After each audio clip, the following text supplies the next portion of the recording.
Welcome to another insightful episode of Grandma Says. And here's Grandma. Hello all. Hope you're having a very happy day. So today's topic from Grandma Says is going from breastfeeding to bottle feeding. Believe it or not, most moms give up after a few weeks or months of breastfeeding. And unless she has a lot of kids, then if she's done it multiple times, then she's not going to give up because she knows what she's doing. But for most moms, it's really hard to continue breastfeeding. And, if you're in that situation, don't feel bad or guilty about it. Believe me, it is very, very common, especially in today's fast-paced world. There's a huge number of reasons why breastfeeding is just not as easy now as it was back when moms could sit home and, watch soaps all day. Not that that's what they were doing, but, that's how men see it. But anyway, back to the point. So we know that the biggest issues when it comes to breastfeeding would be lack of time or not having enough help. Sometimes it's the pain. If the child just isn't going to latch on right and it causes pain, then it just does. And then, of course, there's keeping schedules, which can be almost impossible, again, if you're trying to do it yourself or you don't have enough help. Now, there are proper ways to move from breastfeeding to bottle feeding. And most of the time, you don't have people discuss it. Honestly, the only reason that I know anything about this is because when I used to work for a nonprofit organization that dealt with new single moms, I found that most single moms start off with the idea of, well, breastfeeding is more cost effective. It's not as cumbersome. You don't have to, formula's expensive and you can't necessarily carry it with you all the time. And back then, because this was quite a while ago, you used to have to keep formula at a certain temperature. So you couldn't just throw it in your bag and take it out with you. It either needed to be in a refrigerated container or it needed to be in a container that could stay warm, depending on how you were serving the milk to the baby. So breastfeeding at the time was a better option. But I found that a lot of moms just couldn't do it for the reasons I mentioned earlier, as well as just in general. It's just not as easy as it used to be. And so there's a proper way to go from one method to the other that is safer, in my opinion. Most moms will just go and buy a box of bottles and start filling them up with formula. This is not a good idea. First off, regular bottles do not have the capacity to keep the maximum amount of air out of the bottle. Air, when a child is drinking from a bottle and they get air in their tummy, this leads to a whole lot of problems with digestion, which is going to make your life a living hell. So let me give you some examples.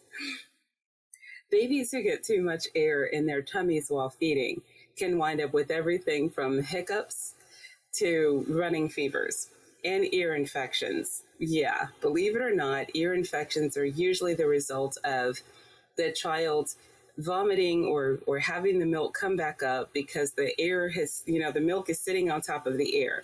Then when they start hiccuping and having digestion issues, the air pushes the milk back up through their mouths. And if they're trying to sleep, it goes down the side of their head, which means it goes into their ears and leads to ear infection.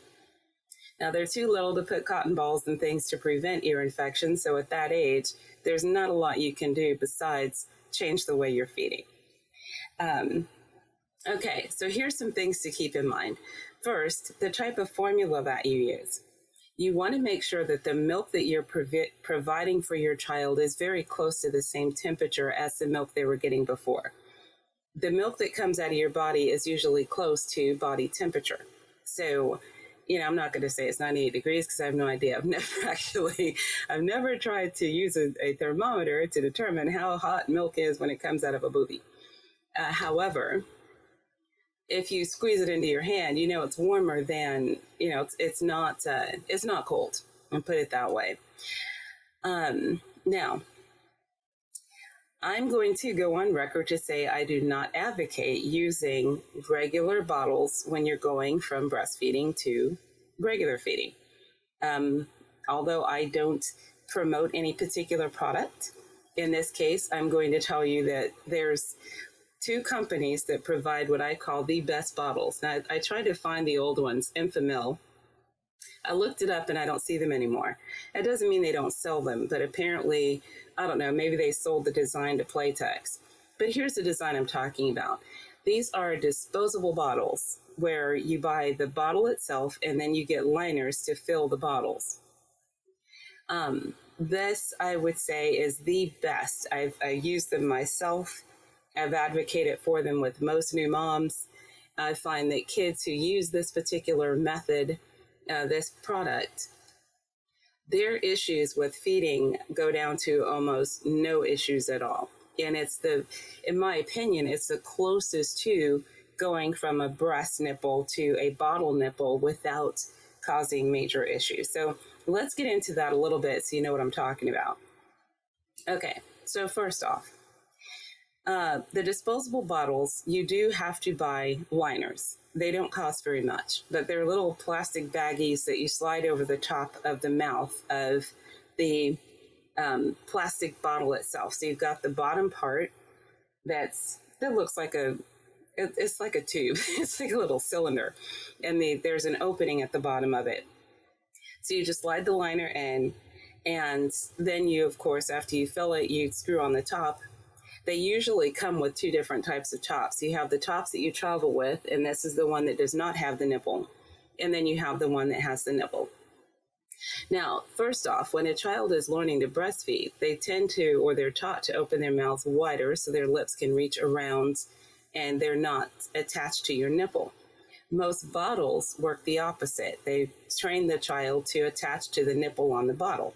So they are sucking on, that's, like with the passy, they suck on the nipple itself, which again is the opposite of what they do in their breastfeeding. So if a child has already learned to breastfeed, and then you go to a nipple bottle, then they are still opening their mouths too wide, which is what's causing the extra air to get into their bodies when they're trying to suck.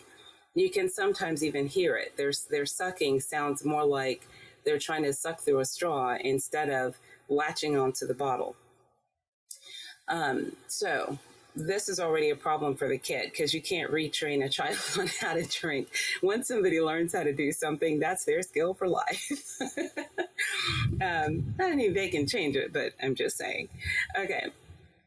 The bottle tops on the Enfamil nipples were the best when it came to mimicking the breast of a female. I could not find those anymore, though, when I looked them up, so sorry if they're unavailable, but they used to have a very small nipple in the middle, and then the outside was where the child would latch on and kind of push the milk into their mouths, which was, again, that was the best transition. And it's also the kind of bottles you use if you want somebody else to feed and you're still going to breastfeed yourself. The other thing is when children are looking for the milk when they're breastfed, they root around. So that's when they're, moving their head around like they're trying to find something. And this is because this is how they find the boob in order to attach to the boob. The problem with that, again, is you're creating air pockets because while they're trying to root around and find your body, if you're no longer breastfeeding, they're not going to find it. So that's not going to stop them from trying to find it. So they're going to get a lot of air while they are, because they're sucking at air. They're pulling anything near them. They're putting it near their mouth because that's what they've been trained to do. Nature. Huh. Okay. So if a child gets too much air in their body from the bottle or from rooting, it can cause pain. And pain means they're not going to sleep well. They're going to cry a lot. They're going to fart a lot. They may suffer from gas and bloating. They may feel full when they're still hungry. They may catch hiccups often, or they may start vomiting. Sadly, these are the results of trying to transition or change over without doing it the right way, or just constantly using the wrong bottle types. Any bottle that you can turn on its side and there's an air pocket means that your child's going to get air in their tummy when they're drinking from it. I don't care what the designer says. If you can see the air, it's going in your kid's mouth. Now, here's some more things that are great about the disposable bottles. One, you can squeeze all the air out once it's filled. And that's a simple process. Once you put the liner in, then you put the milk in, close the top with the nipple, squeeze the bottom with your fingers. You don't need to use your whole hand, just from the bottom, and squeeze until all the air comes out, and you'll hear it. It'll, make that, it sounds like a balloon. And then eventually the milk itself will squirt out through the top, and then all the air is gone. They are also more sanitary. Cleaning bottles properly can be really hard to do.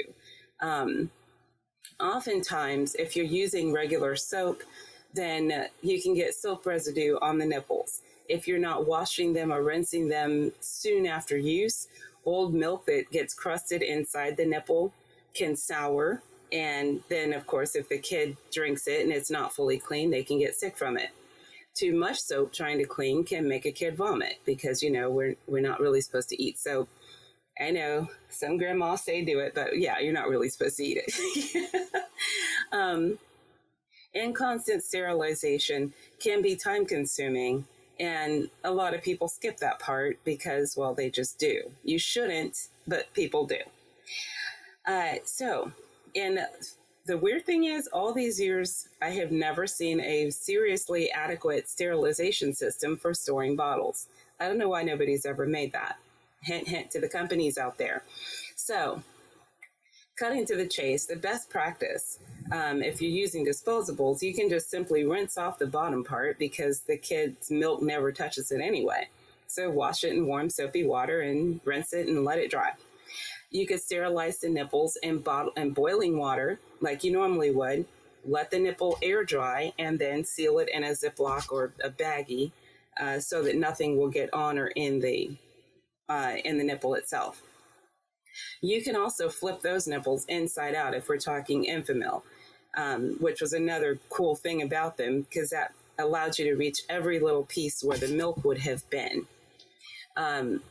And most of them come with those lids, so you can make all the milk you need in advance. Well, I say all the milk. We'll talk about that in another podcast.